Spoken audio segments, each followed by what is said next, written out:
Hi everyone, thanks for joining me for our roundup of what's new in Amazon Connect for April 2025. First to mention this time, AWS was named a leader in Forrester's Wave for CCaaS research report. The report evaluates 10 significant contact center as a service providers on a number of different criteria. Amazon Connect apparently received the highest possible score in a number of criteria, with recognition around AI focus and support, innovation, and pricing. Also, the halo around the AWS dot in the diagram indicates above average customer feedback.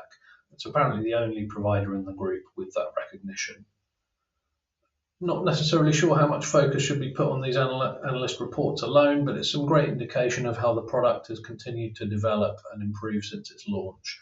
And it's nice to see Connect recognized in the same segment as NICE and Genesys, two of the biggest CCaaS names. The next item relates to outbound campaigns, and it's a process for using your outbound campaigns for event-driven mass notifications. This might be in response to extreme weather events or widespread service disruptions, where you want to send communication to thousands of customers at a time. As I understand it, there was already a mechanism there to do this, but this update outlines and formalizes the process by which you need to request that it's enabled. Apparently an AWS support ticket needs to be raised, and you'll need to have your requirements validated in order for the sending quotas to be raised accordingly, presumably to stop it being used for spam purposes. We have a new view in forecasting, capacity planning and scheduling, allowing you to see agents' adherence to their schedules in a calendar view. It gives you a configurable, filterable, high-level view so that you can more easily spot and address adherence breaches across your contact center. And it looks a bit like this. The image here is taken straight from the Amazon Connect admin guide, but nice and visual, so you can really sort of hone in on where those adherence breaches are taking place. Next up, we have support announced in Contact Lens for 34 new languages. It's always great to see more getting added.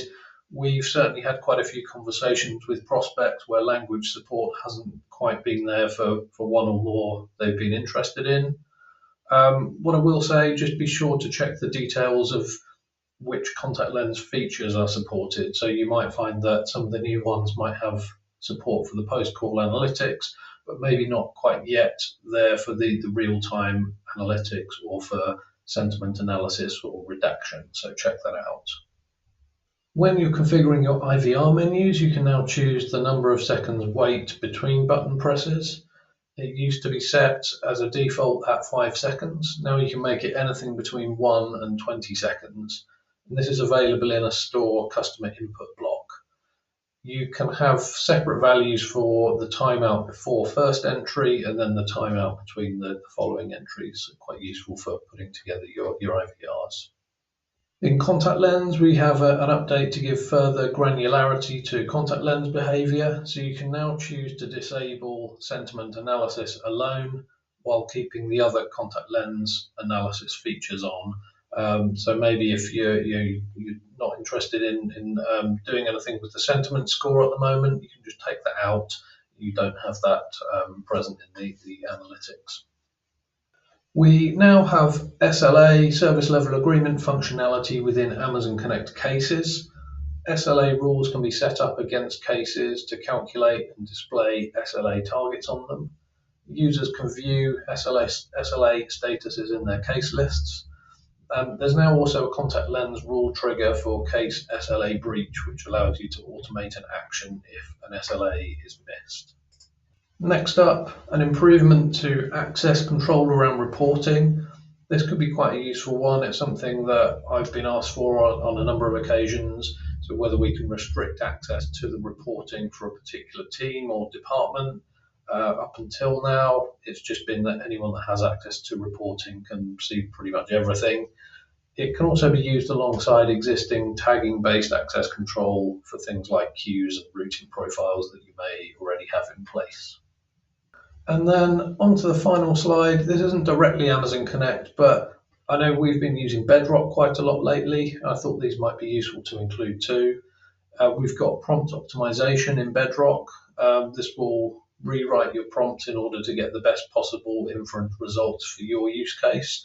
And this is now generally available. So you might have already seen this in preview, but it's now GA. You can choose the model you want to optimize a prompt for and then generate a revised prompt. And this is supported for many of the foundation models available in Bedrock, including the ones from Amazon, Anthropic, DeepSeek, Meta, and Mistral. And then also GA prompt caching. So it's an optional feature on supported models that you can use to reduce inference response latency and input token costs. By adding portions of your context to a cache, the model can leverage the cache to skip recomputation of the inputs. For example, in the use case of a chatbot where users can upload documents and ask questions about them, the document could be cached so that the model doesn't need to reprocess it for each subsequent query.